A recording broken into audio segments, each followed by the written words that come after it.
it's no wonder that the radical leftists in particular concentrate on power. Everything's about power. Well, then it's okay if they use power as part of their means of expression. It's like, well, you're just playing power games.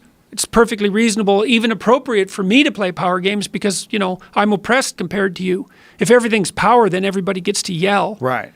And there's no, one of the things I realized about recently as well is that there isn't a debate about free speech exactly, not the way that we think about it, you know, because there's the classical defense of free speech.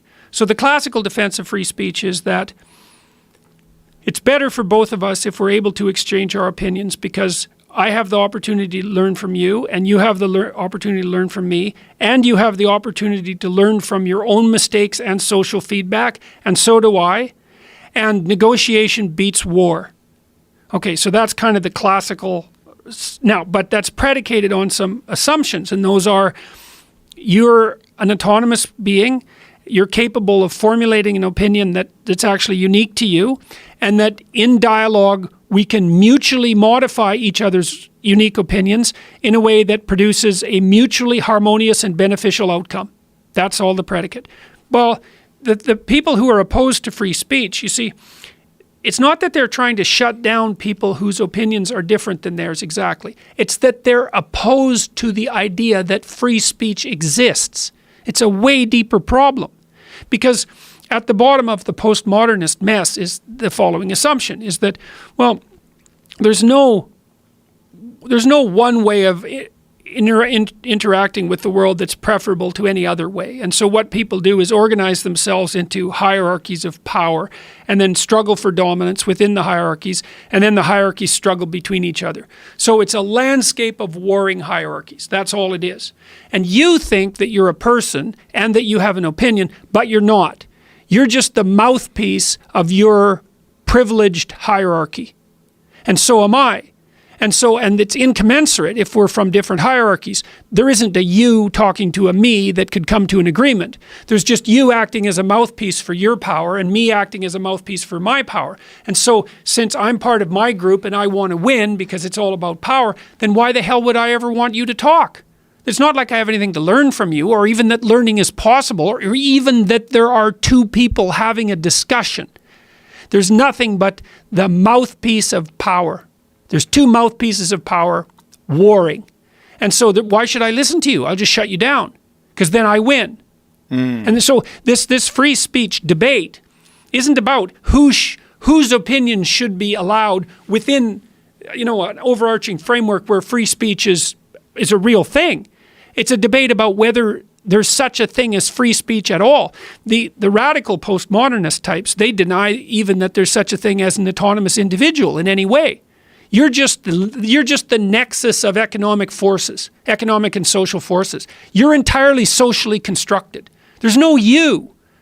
These are deep criticisms. Like I've made this case before that the postmodern types, although they have to ally themselves with the Marxists for reasons that we don't have to go into, they are going after things that are so fundamental you can't believe it. There is no autonomous individual in the postmodern world.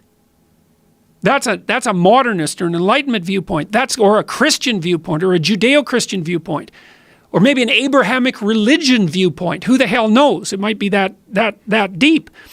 You're the nexus of sociological forces. There's no integrated self. You don't have ideas or opinions. And there's no dialogue between us. That doesn't exist. There's your group, your identity, your struggle for power, and that's all. This is your interpretation of it, or is this something they've espoused? No. This is the fundamental essence of postmodernism. It's especially true in the format espoused by Derrida and Foucault. Foucault, everything's about power. Everything's about power. And Derrida was definitely, that's why he criticized the idea of logocentrism. Logos is that ability of the individual to engage in dialogue. The root for dialogue is logos or logic. That's all criticized. That's all gone. The identity politics players, the people who are serious about this philosophically, they don't believe in the idea of the autonomous individual. That's gone. So it's not like they're playing a game within, you think, well, this is a game. We're all playing a game where we agree on some things and we're just disagreeing about the details. It's like, oh, no. You don't want to make that mistake. This critique is way, way deeper than that, which is why Derrida was opposed to the idea of logocentrism. He didn't believe in the idea of an autonomous individual. That didn't exist. That's just a fiction set up by those who have used the idea of the autonomous individual to advance their power maneuvering within the confines of the colonialist West.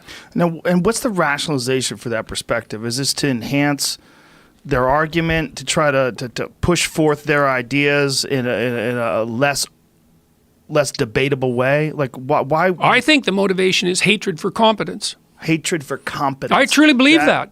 I've been trying to go down as deep as I could to find out. I think it's Cain and Abel. Wow. I really believe that.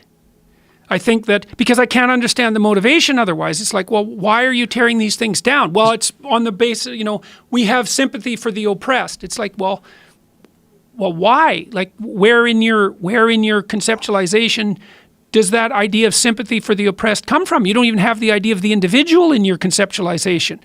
It's like, that's just I don't buy any of that. I think it's Cain and Abel all the way down.